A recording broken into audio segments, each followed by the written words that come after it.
Hey, good morning. Welcome to the Stokastic.com NFL Strategy Show, Tournament Strategy Sims Edition. One of our favorite shows of the week because we get to actually finally see what lineups are shaping up to look like, which is exciting. I think there's going to be a decent amount of chalk this week, no doubt about it. You know, looking at ownership and the tools right now, you've got 1, 2, 3, 4, 5 guys, 6 players north of 20%. But also a few of them coming down a little bit. Bijan Robinson being one. Greg, you called that out earlier in the week that he wouldn't be as popular, and I agree with you there. But yeah, a few spots where I'm curious: are the Sims going to jam the chalk, or are we going to get a little bit different on these spots? Alvin Kamara's ownership has come down. We actually lowered his projection a bit since you and I spoke on Wednesday, but a lot to get into as always, man. I'm excited to see some of these results before we head into Sunday. Yeah, and I mean, we were talking a little bit about the Kamara situation on Wednesday, and I was like, if he's going to be 40% owned with Spencer Rattler at QB, that was going to be a pass for me. But now it's he's still popular, but it's way different with him being 21% owned as opposed to, I think the number was 44% when we were doing the show on Wednesday. Oh, 44 is nuts. Yeah, 44. I mean, you might get to some, but that might honestly be the spot where you just full fade Alvin Kamara at 44%. But we shouldn't have to worry about that. You know, I look at my lineups right now, and we're going to dig into it. Jacob's going to pull it up as well. But I ran one on my side just to see, you know, what type of spots I was getting to. A couple of pretty obvious spots that are, I think, the result of a lack of value on a slate. Jake Ferguson being one, Tony Pollard being another one, Ray McLeod being one, Daria Agumbawale being another one. That is obviously working under the assumption that, you know, it's only going to be him and Cam Akers.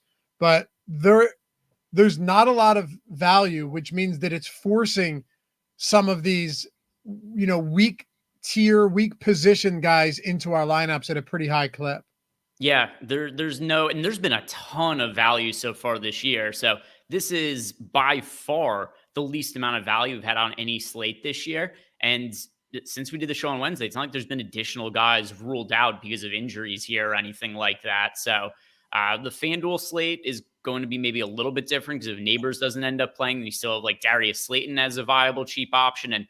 And then as well, if Singletary doesn't play, then you get Tracy again as a cheap running back. But for DraftKings, that doesn't include the Sunday night game on the main slate. Yeah, it just doesn't look like there's going to be a lot of value. I don't think there will be. But that's okay. That's okay. We're going to break it all down. Let's pull it up, Jacob. For those of you guys unfamiliar with the format here, I think you're going to like it, even if it's new to you. There's probably some people that come in looking for a DFS show where it's just basically us talking about players the whole time, not really getting into anything else, not getting into the weeds. But for those of you who have watched this show before and are familiar with it, I think you would all agree that it's probably a lot more valuable on a Friday than what Ben and I do on a Tuesday. What Ben and I do on a Tuesday is valuable, but it's also, you know, entertainment purposes. Let's get in. Let's lay the foundation, see what we like the most. Now we're starting to get injury reports. We're starting to have a pretty decent idea of who's going to be in or out. We're refining the ownership and the projections and everything in the Sims.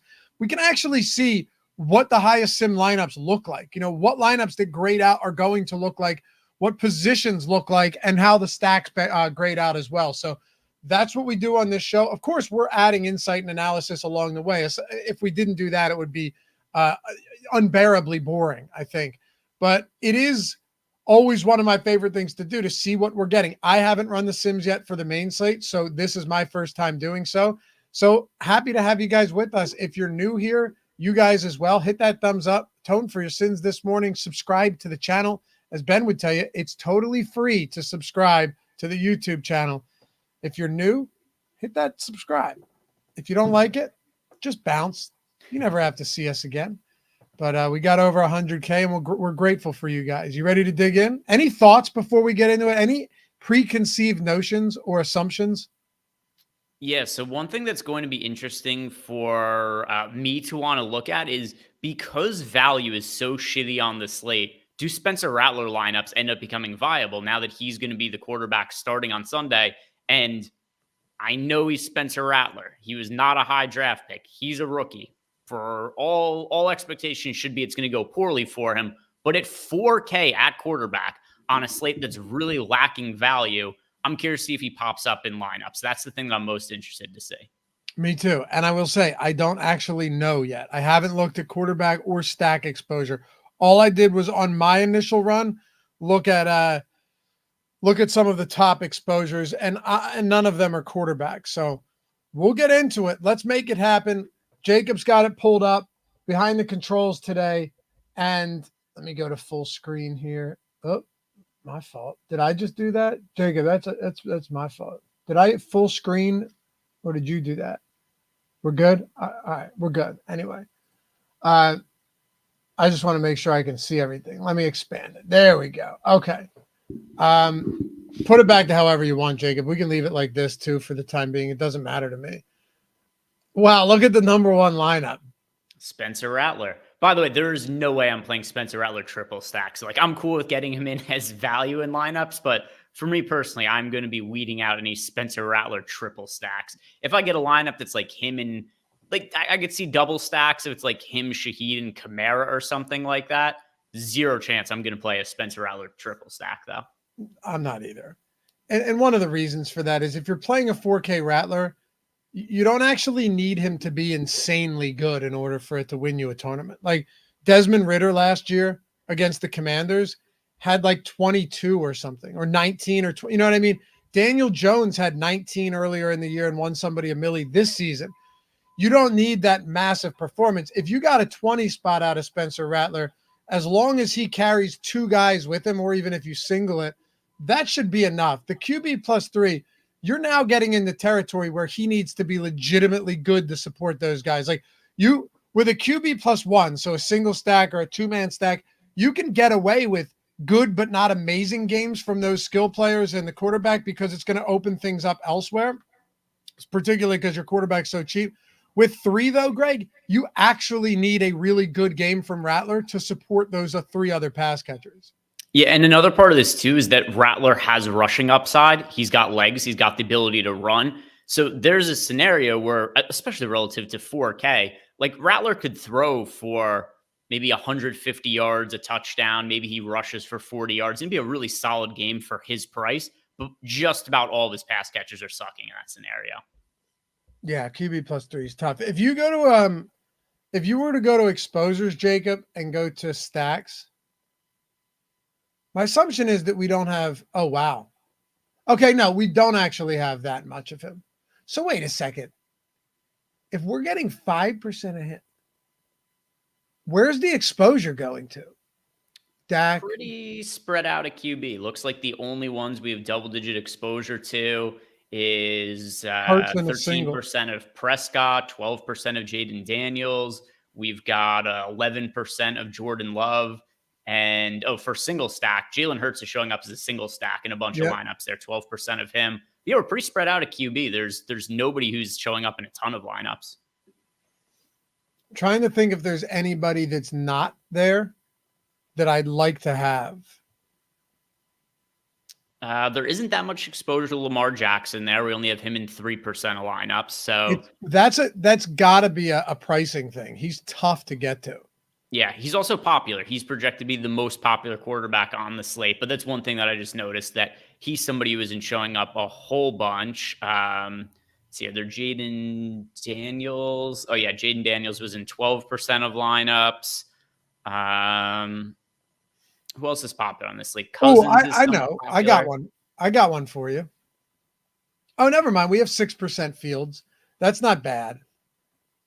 Yeah, it's just mostly single stacks of Fields, and then 6% of Cousins as well. He's going to be one of the other fairly popular quarterbacks on the slate after he threw for 1 billion yards last week. And also it makes sense to me that you'd be getting mostly triple stacks of Kirk Cousins. I'm kind of aligned with this right now. I have no problem being spread out on a slate like this. No Jared Goff is a little bit strange just because he's going up against that Dallas team, but I don't hate being underweight on Jared Goff either. They're probably going to be able to run the football at will as well. There's a lot of mouths to feed. They have 2 quality running backs in Montgomery and Jahmyr Gibbs. You might not need it from him.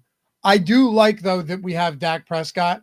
at, what do we have him at? Like, let's say 12%. Yeah, 12% exactly. As a matter of fact, I like that. Even if I got more of that, Greg, even if I got up to like 20% Dak Prescott against the pass funnel defense that could definitely play with the lead, Detroit playing with the lead, Dak Prescott to me stands out as one of those options that I like quite a bit. Plus, outside of CeeDee Lamb, there is actually value here with Tolbert and with Ferguson and even Kevontae Turpin down there in that 3K range. Yeah, you got at tight end, Ferguson is going to be the chalk on the slate. He's expected to pull over 30% ownership right now. He's somebody who, it's not like an obvious value situation from Jake Ferguson in terms of like, not like a CeeDee Lamb is out or anything like that, but he's just underpriced at 5K. So that's where you're getting that ownership going to Ferguson, and also in a good matchup against the Detroit Lions. Somebody you had brought up in Jared Goff. The problem I think with Jared Goff is that the pass catchers for him, while very talented, are also really expensive now. Like Amon-Ra St. Brown is over 8K, and like I would rather play CeeDee Lamb than Amon-Ra St. Brown. Like we have CeeDee Lamb projected quite a bit better than him. And then you also look at like Jameson Williams is in the picture. There's still Sam Laporta. And it's hard to figure out which players you'd be stacking Jared Goff with in a way that actually fits for this slate because of the fact that there's such a lack of value. So just you're kind of pinched out of salary from making Detroit stacks unless you were going to make like a Jared Goff naked lineup or a Jared Goff single stack. And it's just kind of hard to justify those lineups. Yeah, very good point. Very good point. The salary restrictions there are going to be very difficult. I also think it has to do with, well, maybe not quite as much, but they can run the football too. Like, with Dak, they're going to have a tough time running the football with Rico Dowdle and Ezekiel Elliott against that defensive front. Detroit's coming off a bye week too. So yeah, that's a big deal. By the way, I wanted to shout out Woodpiece earlier in the show. He hit us up, Greg, before the show even started, said chopped first in the play action last night. That's awesome because there's a lot of money up top in that. I've got to work, so I'll have to catch the show later, but I just wanted to shout out the tools. Thanks, fellas. That is awesome, man. And congratulations. I love seeing that stuff. I truly do. Get back to work, Woodpiece. Hit us up later. Say hello in the comments. Congratulations again. But also, shouting out the tools. Let me do that. I told you guys yesterday on Live Before Lock. All right? I told you yesterday on Live Before Lock that we had something cooked up for today that I think you're going – for those of you who have been on the fence or who are already subscribers, Greg, I don't believe this applies only to first-time users. This is to anybody. If you, ready? Stop doing everything you're doing right now and listen. If you have a sub or you want a sub or you've thought about a sub, contemplated a sub, had a sub, don't have a sub anymore, but might want to get one back, click on that description for a second. See where it says join any sportsbook, get Stokastic Sims free? Do me a favor and click that link. You get the $100 core package for free when you sign up at any of these sportsbooks or pick'em sites that we have on that page. There are 1, 2, 3, 4, 5, 6, 7, 8, 9, 10. There's 11 of them. MGM, Rebet, DraftKings, Bet365, Caesars. My recommendation, if you can, Bet365, by far the best sign-up bonus. But it doesn't matter because no matter which one you decide to sign up at, you're getting an entire month free of Stokastic core package with Sims, with the single lineup Sims, ownership, player projections, premium Discord, top stacks, boom bust tool, everything. Choose which one you want. Click the link, the claim offer, right? That's all you have to do. Claim offer, deposit, and place a bet. Okay. So deposit, I think it's like minimum $10 deposit, place a bet, take a screenshot of the welcome email and your first bet. Very simple process. And then just email us at support@stokastic.com. Greg, you get the entire month free. And here's the wild part. What would happen if you signed up on 5 of these? You get 5 free months. And also, it doesn't have to be football. It could be any month of your choosing, month of any sport of your choosing. So you can do a couple of things. If you wanted to, you could sign up for, 3 different sports books and you could pick 3 different subscriptions. If you wanted to sign up for, say, like football, golf, and NBA or something like that, with the NBA starting, you can do that. Or if you have an active sub, which Lofty had said before, you could sign up for 5 of these books and you just add 5 months onto your existing subscription and you get 5 months for free. It's that simple. It's that simple. Yes, Eric, you 3 different books and have the tools for the rest. Yes, you could, sir. Yes. All right. El Negro Logo says, no, we need a screenshot of the first deposit and the first settled bet. Okay, we'll take that up with the guys that put this on the screen. It's also, if you guys need reminder of what the directions are, the landing page in the link down below in YouTube, it has the directions right there. So it just says 1, choose your promo. 2, sign up using our offer below, deposit and place a bet. 3, take screenshots of your welcome email and your first bet. Then 4, email Stokastic support. That's News God who's in the chat right now. And that's it. If you need to remember those lists of things to do, it's right there on the page. Yes, sir. Last thing. Philly Phantom said living in a non-legal betting state is Max Payne. A few of these guys. It's not just sports books. It's also the pick'em sites. So my guess is that several of these are available to you. Sleeper, probably in your state. Underdog, probably in your state. Vivid, probably in your state. Better, probably in your state. There's like 5 or 6 of them. Any one that you sign up on, no matter how many, each one equals a free month of core Sims access over there at stokastic.com for any sport you want. So I figured you guys would like this because it's just opening the door to be able to utilize our tools for multiple months for essentially nothing. Anyway, check it out. Link is in the description. You'll see it right there. Take you to the landing page. It is also in the comments. Jacob threw it in there. If you have any questions about this, guys, hit us up as well. All right. What do you say we talk about a few? Well, actually, yeah, back at looking at lineups. I'm not convinced that this is going to help us as much as looking at our exposures, unless we're looking at like how many tight ends we have. My guess, though, I don't think we're going to have a ton of double tight ends on this slate. It's such a bad position. I mean, we've hardly gotten it at all this year. Right. I don't know that there's been any slates this entire year where I was like, oh, there's 2 tight ends I love for the slate. Probably the best tight end play we've seen the entire season. He ended up crushing was Tucker Kraft with last week because there was so many players out for the Packers and Tucker Kraft was still really cheap. But beyond that particular situation, there haven't been that many tight ends who've just been like crazy smash kind of spots. Like even this week, Jake Ferguson is the best overall tight end option, but it's not like I'm looking at Jake Ferguson, I'm dying to play him in the flex or anything like that. He's just better than the other tight ends relative to the position. Yeah, that's exactly right. I mean, when you look at somebody like Ferguson compared to some of these other guys, there's not. Okay, so you have Brock Bowers against Pittsburgh with Aiden O'Connell at quarterback. I'm not sure if it's really a downgrade. It's probably a lateral move between him and Minshew. So whatever. He's not cheap, though. Like Trey McBride is not cheap. Sam Laporta, you mentioned it earlier. He's not cheap. Dallas Goedert's not cheap. He's essentially unplayable with A.J. Brown and Devonta Smith expected back. So what are your options? Isaiah Likely isn't cheap. Kyle Pitts against Carolina. Maybe you go to Jacob. How much exposure are we getting to Kyle Pitts?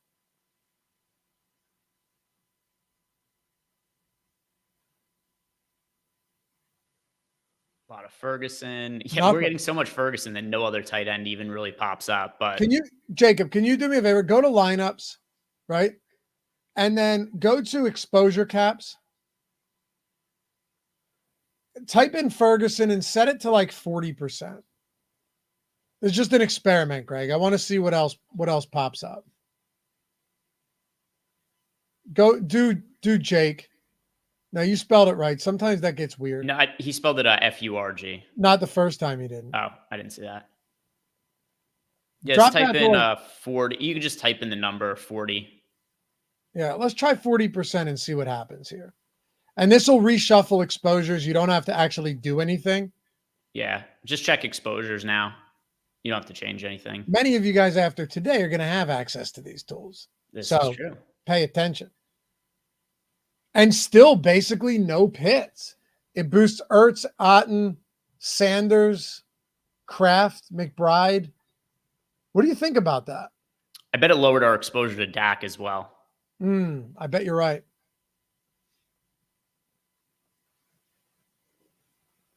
Yeah, it did a lot actually. Yeah. I'm not recommending that you do that. I just wanted to see what it would take limiting guys to get somebody else in. We can pull that exposure cap too, Jacob. But yeah, look, I'm not sure there's a single guy at quarterback this week where I'm going, I need to be massively overweight on him at the expense of getting these other guys. Jordan Love has Arizona. Dak has Detroit. Dak's probably still my favorite. Jaden Daniels and Lamar Jackson in that game with 50 plus 52 point total. Kirk Cousins has Carolina. I know they've skewed pass heavy recently. I'm not convinced that's going to be the case today. Justin Fields has Las Vegas. There are a good amount of options to choose from at quarterback. I'm not surprised we're getting spread out exposure. Yeah, the total right now in that Commanders-Ravens game, it's at 51.5. So I think it's come down a little bit. But relative to the other games on the slate, like here are the really high spreads. We have 52.5 for the Dallas Lions game. We have 46.5 for the Falcons-Panthers game. And then we've got 47.5 for Cardinals-Packers. And then also that game that we talked about just a second ago, that Commanders-Ravens game. There isn't another game with a total higher than 43 on the entire slate. Is that right? Yeah, that's it. So wait, how many are above like 48? Above 48, Yeah. Commanders, Ravens, and Lions, Cowboys. That's it. What's Packers Cardinals at? That one's 47.5. Okay, so we'll count it. 47.5 and juice towards the under, though. So it looks like it's going to go down a little bit. Okay. And just looking at weather, everything looks to be pretty good here. You know, a couple with a little bit of rain. I know Green Bay could have some rain, but I don't think it's a huge issue there. It's not going to be 55 degrees. So everything looks to be okay. Let's talk about some running backs. Let's see our running back exposure. All right. Now, of course, you guys, if you ever want, you can smooth this exposure out going into ROI boosts. You can go into caps. You can obviously adjust projections. What's your recommended way of doing it? Yeah, so at least at running back with some of these guys, I prefer the ROI boost to the exposure cap because what you're going to be doing then is you're just lowering the ROI of some of these lineups. And there are times where I'll be like, you know what, I'm getting a lot of this guy. I want to lower my exposure to him. But also, if it gets to a point where it's like to lower my exposure to a player, if I have to do a negative ROI boost of like 200% or something like that, it probably tells me I should just be playing more of that guy. And I'm making an error by too aggressively doing a negative ROI boost. So I do think that if I do the flat exposure caps, which if it's like NBA and I'm really pressed for time, then I might just do an exposure cap because I just need to speed up the process to get lineups in. We're usually not that pressed up against the clock for NFL though. And in that case, I'm more inclined to just do the ROI boost and look at what the lineups look like. And at least based on these lineups right here, I would be pretty inclined to do negative ROI boost to Alvin Kamara as well as Dare Ogunbowale because, well, at least in the Kamara scenario, the quarterback situation is so poor that I don't want to be committed to more than half my lineups having Alvin Kamara. Then you see Spencer Rattler plays like, oh my God, Spencer Rattler, so dog shit that it just prohibits Alvin Kamara from scoring or having a decent game. So I want to play Alvin Kamara, but I don't want to have anywhere near 66% of him. I don't either, at least not right now. We had a comment, and I felt like this was a really interesting comment. So it was from Eric Ronas. No Lions running back is crazy. It's when I first looked at the slate, I kind of thought the same thing. But when you dig into a little more, I think you'll understand why we're not getting Detroit running backs. And I think there's a pretty obvious reason for this. So Jahmyr Gibbs is 7K. David Montgomery's 6,500. You also have Amon-Ra St. Brown on this team, Jamison Williams, Sam Laporta, a lot of mouths. If you look at the yards, you look at rushing plus receiving props, David Montgomery's at 70. Gibbs is around 82. they're so closely priced. They're both not cheap. Value's hard to come by. And now you're trying to figure out which one of these upper mid-range running backs is going to be the better of the two, assuming one of them is good. It's a tough spot to try and justify when there's so many things, like there's so many things working for them in this spot, but I think there's equal amount of things working against them, given their price points, given their split usage, and the other mouths to feed in this offense. One other thing too is Dameon Pierce is playing this weekend, correct? Last I saw, he was practicing. Yeah. So I have like no interest in Ngumbawale. I'm going to guess we have Pierce out in our projections right now. But yeah, like a full practice for Dameon Pierce. If he plays, it's just so hard for me. Like it would be Akers, Ngumbawale, and Pierce. It would be hard for me to justify getting there. Do you want to do a big negative ROI boost, or even taking Ngumbawale out just to see how that balances out running back exposures?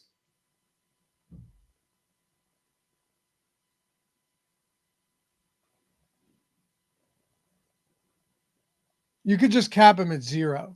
That's what I would do. Don't just clear that and cap him at 0.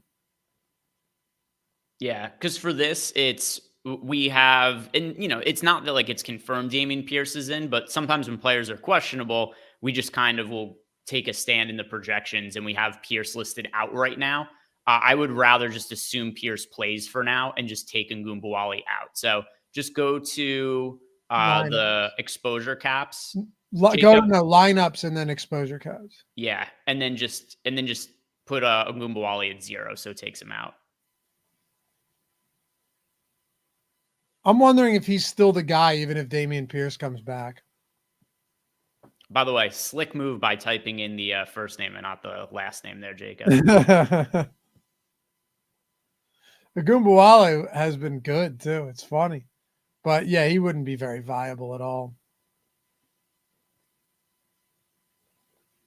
There we go. Yeah, so now we have a ton of Bijan. Funny enough, it actually lowered our exposure to Kamara, even though we had all that Ngumbawale exposure. I guess it just made it harder to pay up for a Kamara. And then, no other guy showed up. Like Bijan showed up a lot more, but it didn't make another value option show up more. There's one guy I told you, I DM'd you the other night saying that I think I'm going to boost him as a pivot off the chalk up top. Remember who it was? Yeah, you wanted to pivot off of Alvin Kamara and get some Saquon Barkley. Yeah. When I talked about it on Tuesday with Ben, I was like, yeah, I don't really have much interest in Barkley, this and that. But then I started to think about it a little more. Now, don't get me wrong. He's a difficult guy to get to at his price point. First off, his rushing plus receiving prop is at 105.5 this week, which is a big number. He has 95% of all running back rushing attempts for the Eagles this year. Now, it's not lost on me. Jalen Hurts also has a lot of rushing attempts. But as 9-point favorites, how much does Jalen Hurts need to run in this game? If it plays out the way that we've seen and Cleveland offensively can't get anything going. Also, Saquon Barkley, just looking at this slate, looking into it a little bit further, they're coming off of a bye. And when they've been in favorable game script, his workload has been crazy. Against Atlanta, they lost that game, but it was neutral the whole time. 27 looks. Against Green Bay, neutral game script. They played with the lead for a little bit of it. 26 total touches. Against New Orleans, neutral, but weird. They couldn't get anything going. They didn't use him early on. 21 looks, 21 total touches still. And then against Tampa Bay, I don't even count that. Still had 14 looks, but they were down like 24-0 out of the gate. He's been incredibly good. And he leads the entire league in yards before contact per attempt, which is important because the offensive line, including Lane Johnson, is back coming off the bye. Maybe I'm just reading into this too far because I understand that he's expensive, but I'm just not convinced that Alvin Kamara has a much bigger workload than Barkley, or that if he does, and it's the same, let's say it's the same, that he's going to be more efficient with Spencer Rattler under center. Cleveland has allowed 5 yards per attempt. They've been shockingly bad in run defense this year. I think that probably surprised people that, Cleveland thus far is allowing the 4th most yards per attempt. They've already allowed 6 touchdowns on the ground, and no team has allowed more runs of 20 plus yards. Maybe this is just a better spot than we're letting on. Yeah. And I mean, the other part of this too is the Alvin Kamara, like it's all based on volume, his projection. None of it's because it's like, oh my God, like he's going to be uber efficient. Like you'd have to expect a dip in efficiency with Spencer Rattler at quarterback. Whereas Saquon Barkley, he's actually the inverse of what we're looking at from Alvin Kamara this week, where there are a lot of options to go to from the Eagles. But because there are so many options and it's a good matchup for them, you would expect that there's going to be an uptick in efficiency for Saquon Barkley. So I do think that just like overall, if we're only considering projection and let's say you're looking at a cash game, for instance, yeah, in that scenario, I would go to Alvin Kamara over Saquon Barkley. But for GPPs, and what's our current ownership on Barkley now? When I looked last time, it was like 5%. Jacob, go to projections, top left, and just type Barkley's name in there. So Barkley's at 7% now. So we've seen, at least relative to Wednesday, Kamara's come down about half his ownership and Barkley's a little bit more popular. But it's still a viable pivot from the standpoint of if you play the slate out a bunch of times, I don't think Kamara outscores him 3-1. So that's where I think Barkley is a viable GPP pivot. It's probably not quite as strong as when we saw it on Wednesday, because on Wednesday, Barkley was 4% owned and Kamara was 44%. And then you're looking at like a 10-1 difference between the two. But that aside, yeah, I think that Barkley, if you're looking for a contrarian option to pay up for, I think Barkley is the guy that I'd want to pivot from Kamara. I prefer Barkley to Derrick Henry this slate. I do too. And don't get me wrong, Derrick Henry is a very nice player, but Justice Hill gets a lot of passing down work. Barkley is still very competent in the passing game. Phenomenal run blocking there as well. Yeah, look, I'm just throwing it out there because I kind of brushed it off earlier in the week, but the more I kind of looked at it and I go, wow, all right, Kamara's going to, yeah, his ownership came down, but Kamara's still, is Kamara the most popular running back behind Pollard and Bijan? He's got to be, right? Yeah, so we've got in the contest pool here, it's kind of like tiers to the ownership. Pollard 33%, Bijan 26%, Kamara 21%, and there's a handful of guys in the 10% range. But yeah, those are the three chalk options at running back. Yeah. Envious said Kamara does not need his quarterback, in my opinion. Yeah, I don't know. He wasn't very good against Kansas City, but Kamara's going to get a lot of volume, but also they have injuries on the offensive line as well. I don't know. It's also just a huge unknown. It's a huge unknown in a spot like this. He could be great or maybe not. I would expect we have no clue how good or bad Spencer Rattler is going to be. It stands to reason he's most likely not going to be good, but we don't know that for sure. So like there's a number of ways this could go. And with it being a wide range of outcomes, I don't want 2/3 of my lineups to have Alvin Kamara. He's a good player, Alvin Kamara, for this slate. If I was playing a cash game, I would certainly play him. I'm going to have exposure to him in terms, just not as much as what the Sims are giving us right now. I hear you. Another thing too is, will Spencer Rattler just start forcing balls downfield or forcing balls to Chris Olave? You see him say, he's like, if Chris Olave's out there, I gotta get the ball to him. Will he do that? Or is he just going to be the check down king to Alvin Kamara? That's possible as well. Alvin Kamara could get there on zero efficiency and all PPR. We've seen that before too. So yeah, also Tampa's allowed a ton of receiving yards, a ton to the running back position. I like Alvin Kamara this week. I just think that Barkley, if he's really going to be 6-7% owned, probably at least deserves conversation. And I wouldn't mind, getting a 15% Barkley. That could be nice. Yeah. And that's not like a crazy amount or anything of Barkley. You get like if you're playing 20 lineups and 3 of them have Saquon Barkley, you're double the field on him. Right. Tony Pollard's very popular. We have a lot of exposure. I would be lying to you if I told you I didn't understand it, though. He's good chalk, in my opinion, for I think so. Tony Pollard. There's no running back value. Where's the running back value? I mean, the options are Tony Pollard, Najee Harris. You can make a case for Alexander Madison with Zamir Whiteout. It's not, the point is not, they're not good options. They're bad options. They're bad. I don't know. We even have a little bit of Tajay Spears, Bucky Irving, but that's like 1%ers because there's really nothing down there. Surprised we didn't get a little Javonte Williams, but I don't hate that we didn't. We're living in that 6K range outside of Kamara. Tony Pollard, Bijan Robinson, J.K. Dobbins, Chuba Hubbard, Josh Jacobs, even Najee, 5,800. They're all in that same ballpark. Are you okay getting that much Bijan? Yeah, I really like the potential upside for Bijan Robinson. And also another guy where his ownership has come down versus where it was when we did the show on Wednesday. And now I do think it's a lot more palatable at 26%. If there's going to be a spot where the Falcons are able to get Bijan going, it has to be this game against Carolina. There's not going to be a better spot on paper for them to establish the run game here. And then also you've got Bijan Robinson because of the fact that Tyler Algier has kind of siphoned some of his workload in recent games. Bijan's priced down at $6,600. Like, for reference, Chuba Hubbard is $6,300. You got James Conner, $6,800.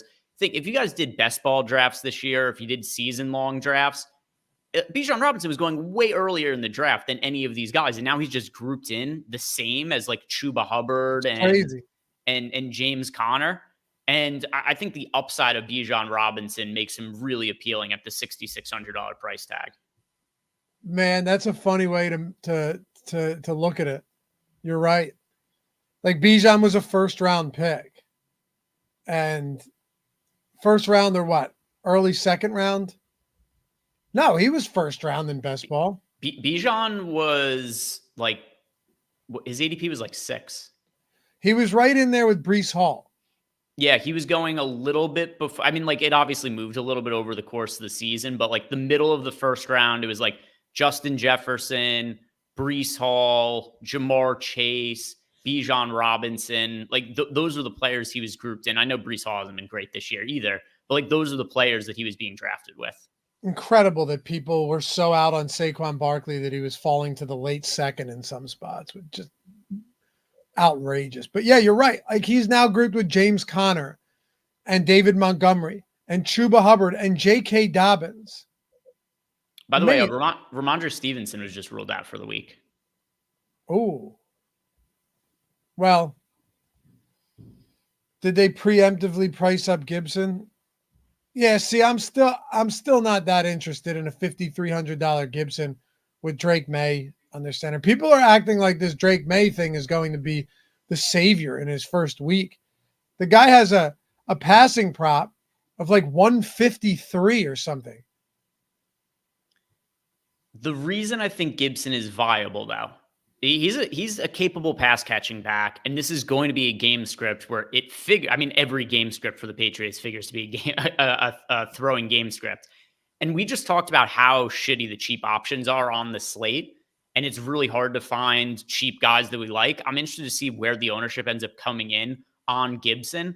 But at $5,300, I'm definitely going to be playing some of him when you consider that, like, look in the Sims right now. We've got double-digit exposure to Najee Harris. We've got J.K. Dobbins is $6,200. We got 18% of him. I'm absolutely going to be playing Antonio Gibson when you consider the other players we're getting exposure to right now. How much would you be comfortable with? It depends what the ownership is, because like, if nobody, I don't think this is going to be the case, but like, we find out that Gibson is like 5% owned, then I'd want to be way overweight to the field on. If he ends up being chalky, then I'd feel different about him. I'm just not exactly sure where he lands. Chris said Gibson and or Montgomery are going to be in probably 100% of my lineups. Well, I mean, at least if you're just going to spread it out and hope that one of those guys goes nuts, you better hope that they both don't have 70 yards and a touchdown, though. You won't want either of them if that's the case. I just can't. I don't know what the process is to figuring Gibbs or Montgomery out, Greg, outside of just taking a heavy stand and hoping one guy's better than the other. The running back position is just shit when you look at the cheap guys. It's not good. Right, but I'm saying you're paying an upper mid-range cost for guys in a timeshare, despite having a good offense. Like, are you going to boost guys like Gibbs and Montgomery this week?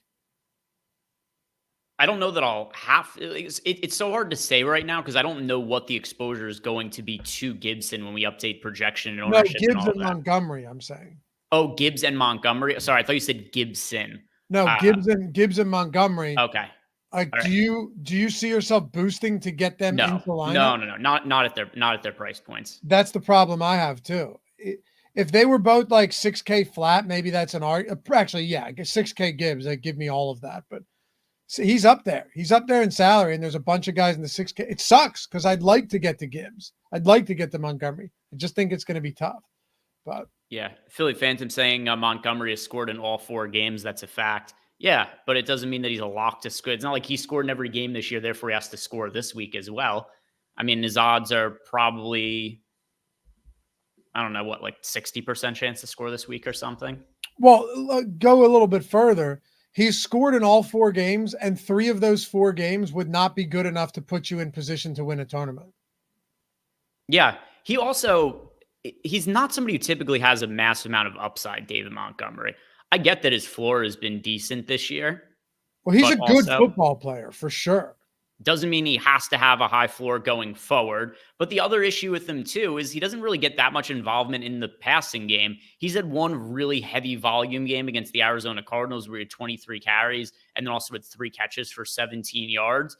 But you rarely get slate breaking games from David Montgomery unless you get a scenario where Gibbs is out, which is not something that's on the radar right now. Look, I'm a huge fan of Montgomery. That catch and run against Seattle was one of the sickest things he ever seen. I mean, just breaking tackles, basically falling down, it was an awesome, awesome catch and run. It's just tough. Like, right, he had that big run. He scored. He still had only 15. Against Tampa, he had 11 carries, 4 targets, still only had 17. 17 against the Rams and a target for a reception, 16 with a touchdown. So, like, I don't know how I get there unless he just has a monumentally big game and you're still competing with Gibbs and everyone else. So that's where I'm at. Look, if you're someone that's going, I love this spot, I just want to jam these guys and hope one of them pops off, I get it. I'm just kind of the assumption at their price points, they're battling each other. There's so many cannibalization opportunities on this team. Even Gibbs doesn't have a 20 DraftKings point game this season. He's been good every week, but he hasn't been good every week or any week. It's been an issue with everybody. It's not even just the timeshare in the backfield for the Detroit Lions. It's the whole team. Yeah, they've got Jameson Williams throw the ball to, Amon-Ra St. Brown, Sam Laporta. We saw the Lions say their offensive coordinator a few weeks ago, because he was taking shit because I think it was at the time like Sam Laporta hadn't been getting a lot of targets, and he had said we have so many weapons on the team, it's inevitable. And people are up in arms on Twitter because it's just kind of how people react to their fantasy assets, where it's like, oh, the guy I drafted high in fantasy isn't doing well. The play caller must be an idiot. But you look at no matter what ends up being the distribution of who touches the ball on the Lions offense, there's a good player who doesn't get touches. There isn't 10 touches for every player in the offense unless they've got so many good players. They have to play like 200 plays per game. Yeah. Deeg said that Gibbs has big play potential. Absolutely. But again, you kind of need that big play because the likelihood that Gibbs touches the ball 20 times is very, very low. That's all. Look, make your own decisions. If you're high on these guys, go for it. I'm just telling you why I'm not getting to them and why I'm not boosting them. And I think Greg's saying the same thing. Yeah. Let's look at, go ahead. It's just hard to justify him over guys like even just him outscoring Bijan Robinson. I don't even think that's super likely. Right. Let's go to wide receivers here, Jacob. And guys, for those of you that jumped in late, just a reminder again, we have an opportunity for anybody now to get in on the core package, $99 value for the month, entirety of the month. Actually, as many months as you want if you're not signed up. If you look in the description or in chat, click that stokastic.com where it says join any sportsbook, get the month for free. All you have to do, you've been on the fence maybe wondering, hey, should I join? I'm seeing people winning with these tools. We had a guy jump in chat today just to say he won the play action last night. Shout out to the tools. If you haven't done so and you want to get the tools, you don't have to pay even remotely close to full price, because go on to BetMGM or Rebet or Bet365 or Caesars or Sleeper or Underdog or Vivid, any of these books or pick'em sites in the non-legal betting states, right? Because they're all on here. Click that claim offer. Sign up on any of them that you're not on yet, and you have the entire month free. It's $100 value of the core package, which includes the sims, up to 1,000 lineups, the single lineup sim owner. It includes everything in the max. The only difference is you can do 1,000 lineups and not 10,000.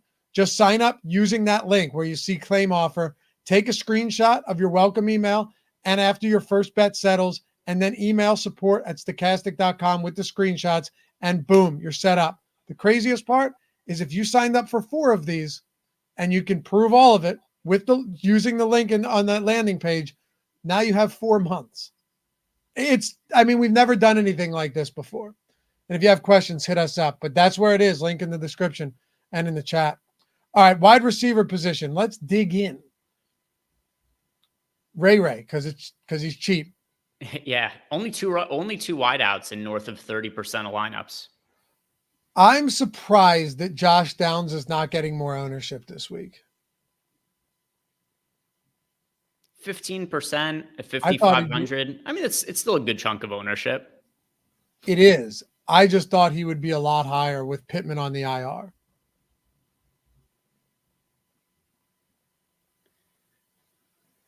$5,500, 5,500, 15. I'm sorry, not on the IR, just out. Yeah. I mean, like, what were you expecting? Like 20+% or? I was thinking like close to 20. So I guess it's not crazy. I thought he'd be closer to that 20 range at 5,500 because there's just not a lot this week in that range.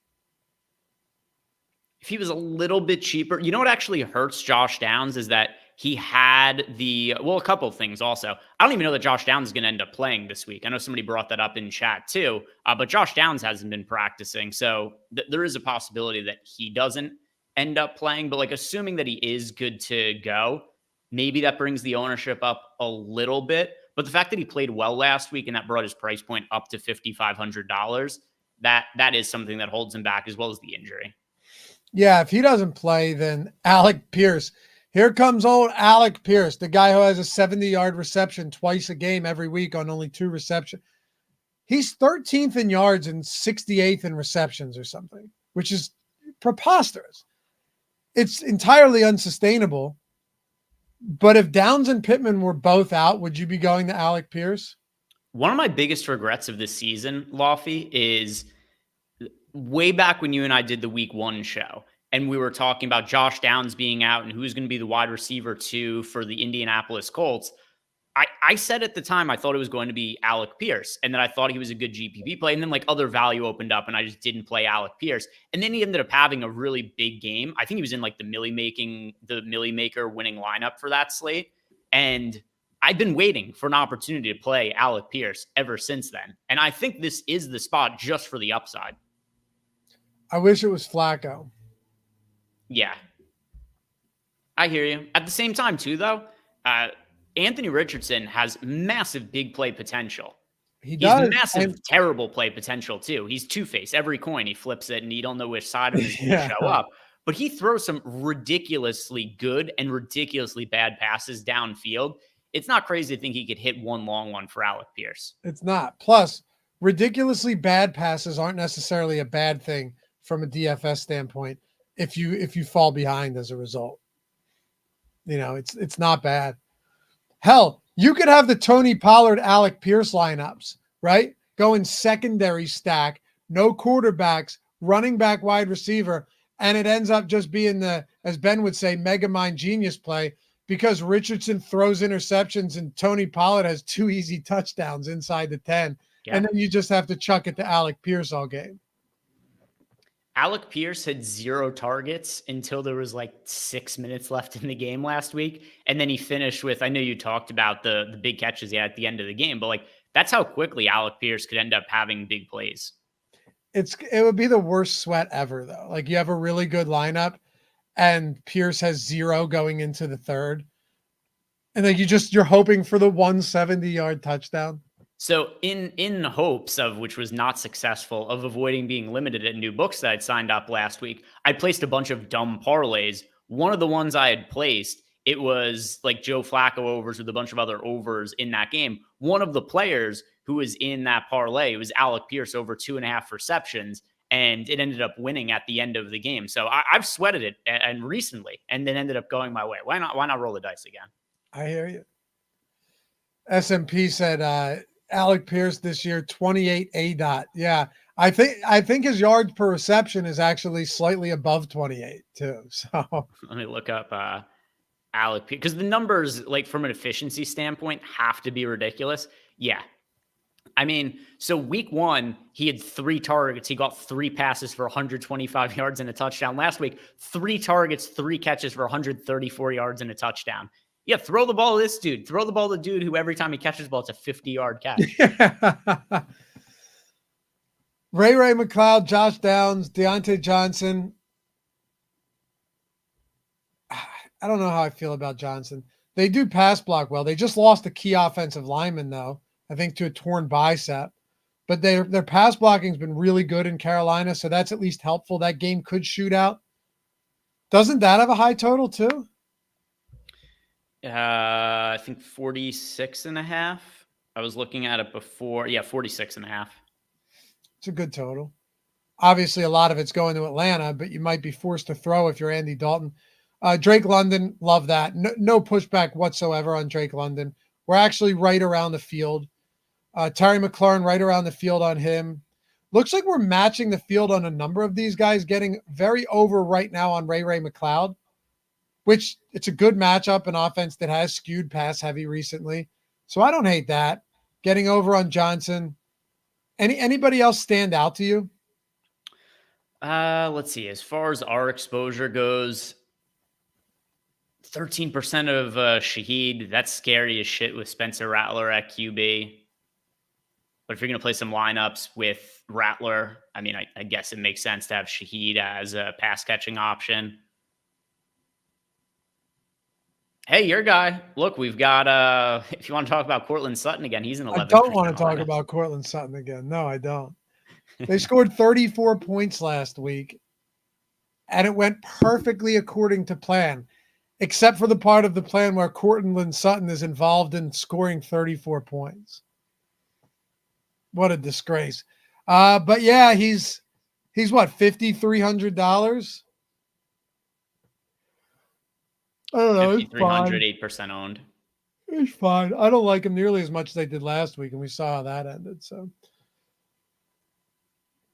yeah. Darnell Mooney showing up. It's pretty spread out at wide receiver as well. You know, we got a lot of the Ray McLeod. Makes sense because of the lack of value and how much volume he's been getting as of late. Josh Downs, he makes sense, assuming that there ends up being no issue with his toe injury because of Michael Pittman being out. But yeah, just it gets really interesting if Josh Downs doesn't play. Ben Snappin said, let's talk about Zay Flowers. I got no problem with Zay Flowers at all. We got him at what, 11%? Seems about right. We're pretty spread out outside of the top 4 guys. Good spot. Receptions prop right now is at 4.5 with pretty standard juice last time I looked. What's his receiving yards prop at? It's pretty low. By the way, use the live odds screen on OddsShopper. It's 100% free, and it'll make your life way easier. I use it all day, every day. 54.5. His touchdown prop's got to be at like 210. I could check right now. Wow. Whoa, that's way different than I would have anticipated. I guess because there's a lot of points expected to be scored here. Yeah, plus 120. I mean, Pinnacle has it at plus 152, but yeah. Don't bet it on FanDuel is what I tell you. Caesars plus 145. Don't bet Derrick Henry minus 330 to score a touchdown either on FanDuel. I tweeted that yesterday or last week. Such a He was such a minus high number. three. It was minus 390. Chase Brown was like minus 180 as well. People were ignoring that one. And then they adjusted everything significantly. But what could drive them to adjust it other than it just becoming apparent that it's crazy? Because there were no touchdown bets. So it's not like they moved it because people were betting the no, Greg. It was a one-way line. They just moved it because it was so incredibly egregious and people were looking at it. Yeah, and I think they want to draw action, and they have to put lines up that is going to entice people to bet. And they had this line that was unplayable, so they're like, "Oh, we have to lower this to get action on it." Which that's the one thing that, when books are just offering those one-way lines, that they can't make it. They can make the lines whatever the hell they want when they don't have to offer a no side, but it still has to be at a price where they get action. And they really want action on those one ways because the hold on them is insane. But yeah, I have people tweeting me like, yeah, but it's still a great bet. I was waiting, Greg, for when they were saying it's still a great bet at minus 390. And it's not, I don't even have time for this, but you could have got it at minus 170, first of all. But then those type of people, when Henry scores, they go, see, I told you it was a great bet. Can't be helped. That's okay. Anybody else at wide receiver, or should we take this over to tight end? Because right now, really, really spread out at the position. It's really hard to spend up for the expensive wide receivers. Like CeeDee Lamb is the one we have the most exposure to. And what is he in? 9% of lineups. We got Amon-Ra St. Brown in 8% of lineups. It's really hard to spend all the way up to these guys without adequate salary savings. That's why the mid-range guys show up a bunch. That's why Tony Pollard shows up in a bunch of lineups. Maybe Antonio Gibson changes the equation a little bit there. But we're also going to be losing, don't forget, before when we were running Sims, we had a bunch of lineups with Ngumbawali, and he's not going to be an option once Dameon Pierce is confirmed playing and likely starting. So, yeah, it's really hard to pay up for expensive wideouts. My boy's in there, Rashad Bateman. I think he's a nice value to sprinkle in this week. Yeah. Yeah, should be a high-scoring game. Yeah, obviously Zay Flowers is the guy. He's the leading target getter, but Bateman's seen a lot of opportunities downfield. That's still a suspect secondary for Washington. I kind of like him. 4,100. I don't mind getting. Oh wow, we're under the field. He's projecting for almost 9% ownership. How about that? Yeah, it's a game where just because the quarterbacks are expensive, it's hard to make like full stacks of. But if you wanted a secondary stack that had like Terry McLaurin and Zay Flowers, or Terry McLaurin and Rashad Bateman, I think it's a good way to get exposure to that game. Hot Take Sports. This is the week where you should be shifting to hockey and basketball because NFL lines have adjusted. No, I don't agree with that at all. What are you saying? Stop betting football because the lines have adjusted? I think that's what he's saying. Yeah, I don't know. I've bet several early in the week, and the lines have moved quite a bit since then. The argument should be just don't bet football lines on Sundays or Saturdays. Bet them early. Or do both. That's what I do. I'm not saying not to bet them at all. I'm saying that if you're looking to get in, if he's talking about adjustments, right? I'm saying by the time you get to Sunday, you might really like a spot, but you're not going to be getting any notable value on those on a Sunday, like on a game spread, I'm talking, or on a total. Yeah, for sure, not on game spreads or totals. But by the time you get to Sunday, those are all gone. Yeah, they've been picked over, and there's no meat left on the bone. Usually by Thursday, there isn't, honestly. Let's talk about tight ends. I know we have a lot of Ferguson here. I'm fine with it. Would you not, if you came in with 73% Ferguson, would you not cap him a bit or boost him down, or would you just let it ride? I mean, for this particular set, I actually wouldn't mind having 73% of Jake Ferguson because, like, what are the alternatives at the position? I know it's bad. I'm not like Jatavian I'm not dying to lower my exposure to Ferguson just to play like Jatavian Saunders, who's showing up in 17% of lineups for some reason. I know. Yeah. That's if you want to know who I would be changing at tight end, I'd be changing Sanders as owner. I'd be bringing my exposure down to Sanders. I don't want 17% of him. Really? I think I'd be okay with it. It sounds crazy. I think I'm okay with it. Assuming that Tommy Tremble's out. And he was knocked out cold, but I don't actually think it's insane if you were to get to Jatavian Sanders at a horrible position at $2,600. I don't think I'd touch that. He ended up playing 75% of snaps last week after Tremble only played like mid-20s or whatever it was. I don't know what his route participation looked like. Let me pull it up real quick. Let me pull up week 5 here because this could be interesting. Week 5, Carolina. So he ran 31 routes. Deontay Johnson ran 32. Jonathan Mingo ran 30. I think for as gross as a position as this is, dude, he ran a route on almost 100% of dropbacks. And Tremble actually played. The position's horrible. I don't mind punting if it means I can get up to a really good skill position player at running back or wide receiver. I'm okay with it.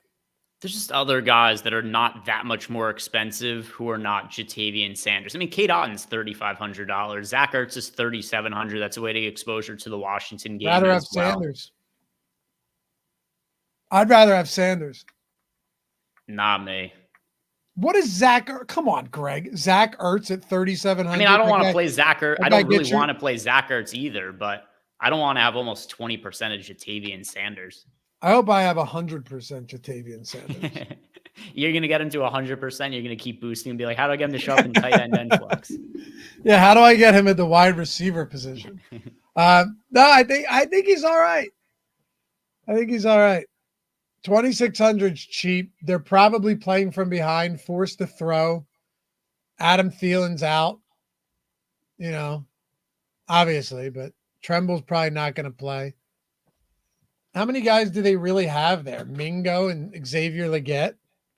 If I had a couple of lineups with Sanders, cool. I just don't want him in almost 20% of my lineups. And the point that I was making with if you take down Jake Ferguson, it's going to be like go to the exposure caps on the lineups page, Jacob. And you don't have to change the favored lineups after this. Just go to tight end. And just go put like 35% on Ferguson. All right. And now you don't have to change anything with the favorites. Just go to exposures, tight end. Yeah, that actually didn't change Sanders that much. He went to 19%. That was like one of the things I'd be afraid of, is that if we capped Ferguson, that all of a sudden we'd have like 30% of Sanders, 18.7% of him. Then Cade Otton now in 21% of lineups. So yeah, it didn't have like as much negative effect putting a cap on Ferguson as I thought that it was going to. I'm still most apt to just want to play Jake Ferguson. He's definitely the tight end I want to play in single entry. But yeah, at least we didn't get to like infinity of Sanders after that. Says you. Yeah. Actually, Jacob, I'm sorry. One more thing before we leave. Can you just remove that cap for a second? I want to see what our total exposure to tight ends is then. Greg, if we're getting 73%, let's see. So if we're getting 72% Ferguson, how many double tight end lineups do we have here then? Like 30%? About 30%. That's what happens. So when you limit exposure to Ferguson, I eyeballed it, but when we were last time, it just means that we're getting way, way, way less double tight end lineups, I think. Yeah. Yeah, that's a good point. We do have a decent amount of them now. Which feels gross, but that's a value thing. And one last thing before we go. Philly Phantom said, I like punting tight ends, but But Sanders into chalk, no thanks. I don't think Jatavian Sanders is going to be chalk. No, we only have him project for 3% ownership. I would be very surprised. And I think also if Lofty, I think your stance on Sanders might change if he was chalk and projected for like 20% ownership. I don't know if I'd have any of them. Yeah, he's 3% owned. And as a punt option, I'm fine with him in a couple of lineups. My only point before is I don't want to have like 20+% of Sanders. For sure. Chris, thanks for gifting the memberships, brother. We got 500 people watching with us. You guys are the best as we head into the weekend. I'm going to take my daughter to this haunted house thing tonight. She's 3, so we'll see how it goes. Did she get like jumpy? We're going to find out. We're going to find out. We'll see. I mean, she asked if it's fake and pretend. I'm going to say, no, it's real. And they'll follow you. Yeah. Nah, they live under your bed. She'll be all right. We'll see. Yeah, man. Appreciate you guys hanging out as always. Was there anything else you wanted to look at before we go? No, that's about it for me, what I wanted to see from the Sims. Okay. Yeah.